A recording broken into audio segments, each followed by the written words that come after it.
What the heck is a Homestead High Tech Redneck? Stay tuned.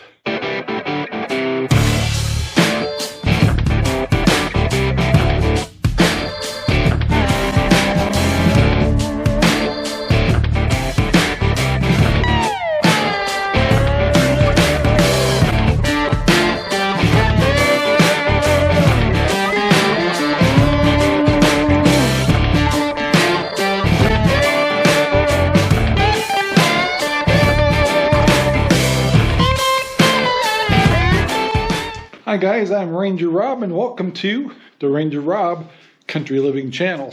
And today I thought I'd talk about being a homestead high-tech redneck. I think that's probably the best definition I could have for me and Sherry. And so what do I mean by that? Well, first of all, I want to let you know is I finally got the propagator cleaned out. It's not green anymore. Everything's kind of drying out, and we'll get that. We'll get it kind of up and running here pretty soon because I'm starting to think lettuce pretty soon here, and I'm thinking about firing up one of our NFTs. Now, that brings me to the high-tech redneck. So, I watch a lot of channels, probably just like you guys do. Living Traditions, Justin Rhodes, the Holler. Homestead, I just started watching them. He actually does a daily vlog, and there's others too. There's a lot of good ones, and a lot of them, both of them are at home, unlike what me and Sherry are doing, and a lot of them, Living Traditions doesn't, but have kids too.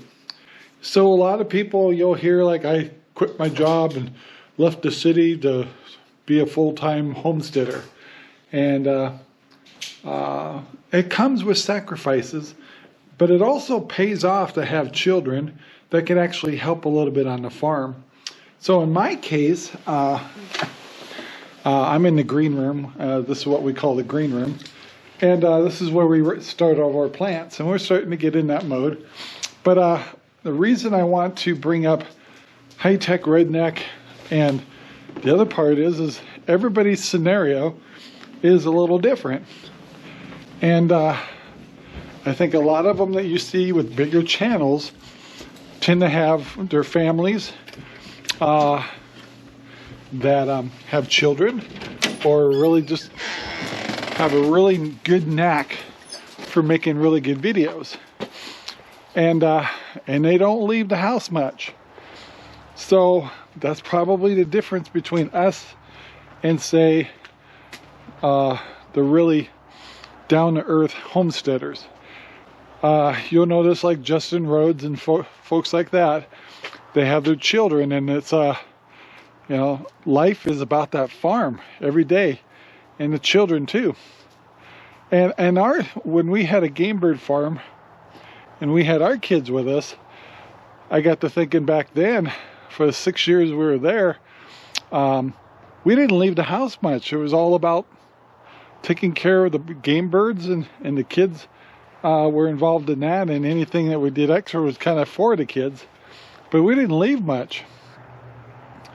And so when the kids, we became empty nesters, you know, it's like you kind of want to live a little, so we did a little full-time RVing and things like that. And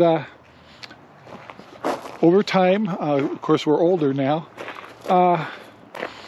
we have to balance everything. It's like Sherry and I still love to go out to dinner once in a while, maybe go to Vegas once in a while. We haven't been over to the Oregon coast for a long time. We used to use our RV a lot. And we don't want to necessarily give all that up. And then Sherry, because of insurance, and I don't know how some of these people are doing their insurance, but since we have, we get our insurance through Sherry's work. So Sherry works full-time, and I don't expect her to try to keep up all these things on the homestead, although she loves it. So we have to kind of find a balance between high-tech or being up in society's fun things to do, because in the future, some of the fun things that we do right now may not be available, especially with inflation and all the things that are going on. So going on vacation right now, we may not do a lot of vacations after this. Living expenses are getting expensive. It's hard to go to Vegas next year. Might be just over the top, things like that. So Sherry and I are going to Vegas in 2 weeks. Looking forward to that. And it's 2 days of being an adult and don't have to drive and can stay up late and do whatever we want, be adults, and that's cool. But when it comes to our kind of homestead, I like to define it as a high-tech redneck, and also want to be realistic. I've seen plenty of homesteads that have lots of animals, lots of chickens. Like, why the hell do you need so many chickens? We have 10 chickens. They, when they're really going at it, we're looking at 9 to 10 eggs a day. Now, I honestly ask you, what would you do with 10 eggs a day? You can try to sell them, and we do. We do really well at selling all of our eggs. And we preserve them, because we freeze dry ours. But why do you need 20 and 30 and 40 chickens? And there's some other reasons why people have chickens too. That's a lot of damn chickens. You got to feed them.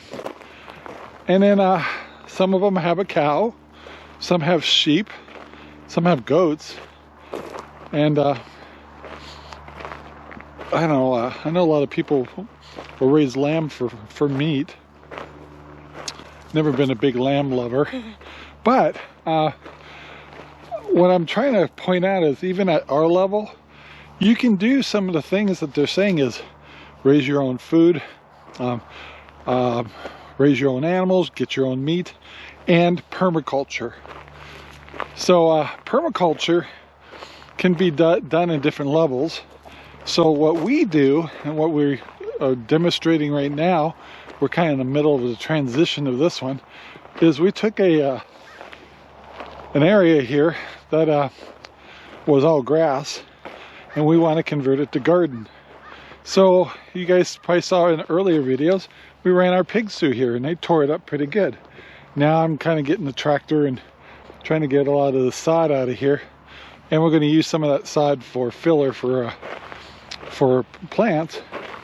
But in here, basically what you're going to see is this is where we are going to do my dog's a dork. We're going to raise corn here. Probably saw in another video, we're going to have some onions over here and a whole lot of ground plants like squashes, cucumbers, things like that down in here. And at the very end down here is where you saw those planter boxes. I'm going to put about 6 of them back here separately at the end. This whole thing is going to be covered with fabric weave. And there is already watering systems in here. I just got to adapt them. So we did use our animals to help fertilize this area, break it up a little bit, stimulate it. I didn't get to do it though, you know. It would be nice to give them a year to really churn this up, but I'm not getting any younger. We've got to get this done. So it's not going to be perfect. But also you got to realize in the future, to pay for fertilizers and stuff like that, as opposed to using permaculture, which means is letting your animals develop it.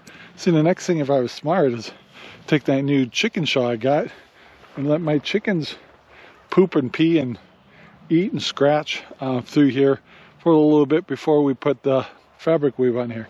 We still got a lot of time. So what I'm trying to point out is you can do this at your own level. I know you watch a lot of those really good channels and you see them, you know, just home cooking all the time and canning all the time, and they're home all the time, and that's just not the case with us. And so we're a whole different example of homesteading and still being modernized. We still have a very up-to-date house. We definitely do podcasting. Now some of these channels that have devoted their whole lives to homesteading have really had to put their lives into the YouTube stuff and selling merchandise, like Justin Rhodes. He does his podcasts. He does he's written books, got a membership thing going on, and they have to do that. Not kind of do it for fun. They have to do it to make a living. And you know, there's only so many people that can do that. And he's got the time and he's got the resources to do it. He's got a big family. And yeah, so anyway, that's probably not going to be the case for you. Some people, or me, I don't have I'll probably never have a channel as big as theirs. I'm just not entertaining enough, but that's okay. But we do show another side of homesteading that isn't like the family of 5, 6, 7, or 8 staying home full time and the kids and everybody are all doing farm chores every day and homeschooling. It's not going to be the case for you, maybe. And I'll kind of show you another thing about permaculture is you can do all the same things those guys are doing, only at your own scale or a smaller scale. You don't need 500 chickens. You don't need to have 3 or 4 cows, and you don't have to have 20 pigs. Do what works best for you, and then also think about how they can utilize the property you have. We have 5 acres. This part is within a fence, 10-foot fencing, which we call our deer fence. And then another 2.5 acres was never used, which is all high desert, Central Oregon, typical land. There's a lot of juniper trees and a lot of sagebrush. And as you can see, this is the first round of using our pigs to start developing this property back here. So what are they doing? Well, they're digging a lot. And hi piggies. So what they're doing is stirring up a lot of old seed, grass seed. They're fertilizing like crazy and helping me dig out all this sagebrush. This stuff right here. That's sagebrush. And they're probably taking out the junipers that are in here.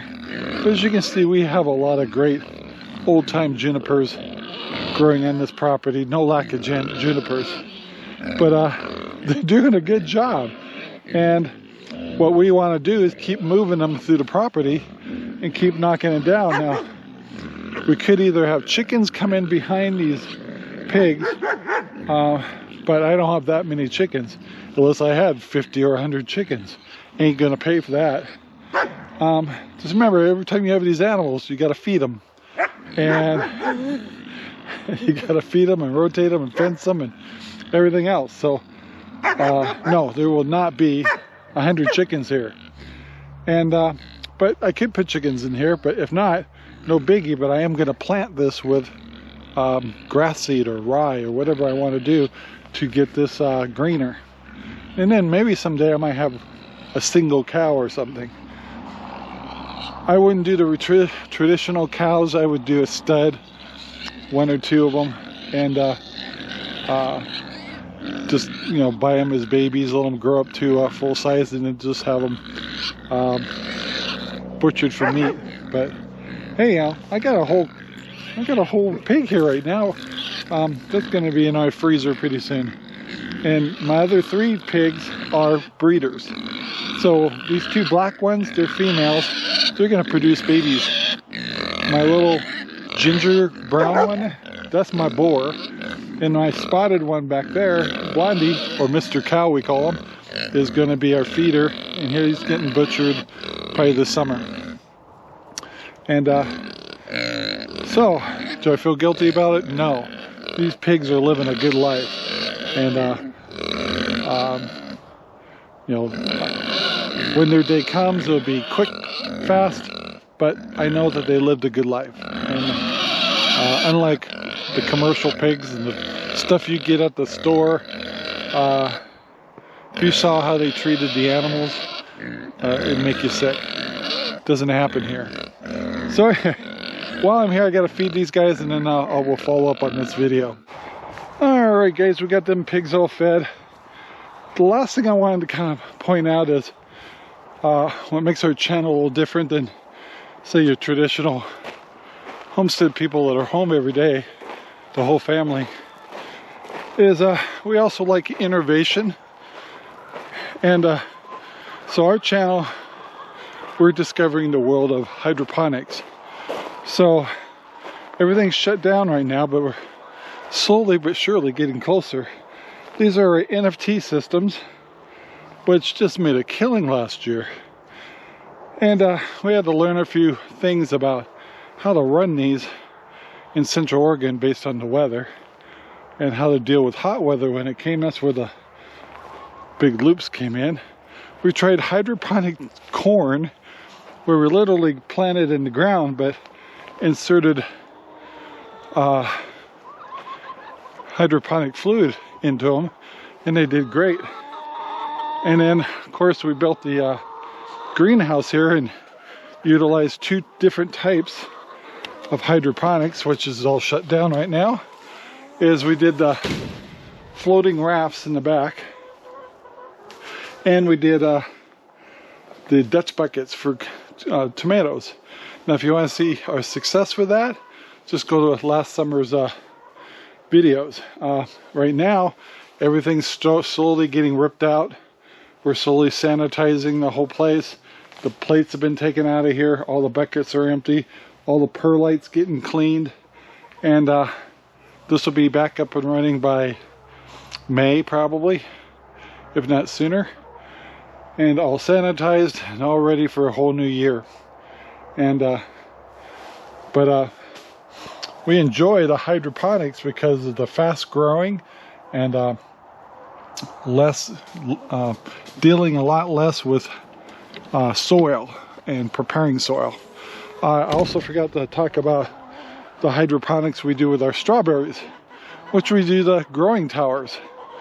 And so we do a little bit of high-tech growing, we do conventional growing, and we do permaculture, and which we urge everybody. But we have to do it at our level. I pretty much am full-time at the homestead here, but my wife is not. So there's things that she really enjoys doing, but there's only so much time in a day, right? So anyway, I kind of want to leave it at that for kind of talking about high-tech redneck. I guess the big thing on on homesteading is I want to urge you guys is, no matter what your scenario is, everybody's got a scenario like yours. So here, it's a one-person operation for the full-time. My wife works just like everybody else does. That's how we get our insurance. A couple more years, she can retire. And yeah, where other people quit and maybe they're getting Obamacare. I don't know how they're getting their insurances and stuff. Some are veterans. They got insurance that way too. Anyway, but and they're doing hardcore online stuff, which, you know, could stop tomorrow, by making videos, by writing books, by selling t-shirts. Even for us, we have the Ranger Rob poopy bags, and now we have the candle company. Because I don't want to just depend on income from YouTube. That could stop. Could be a day that Google says we're done and the checks will stop coming. Then you're going to be in a heap of trouble. So anyway, I hope it was a good talk. I hope it was a good show and tell.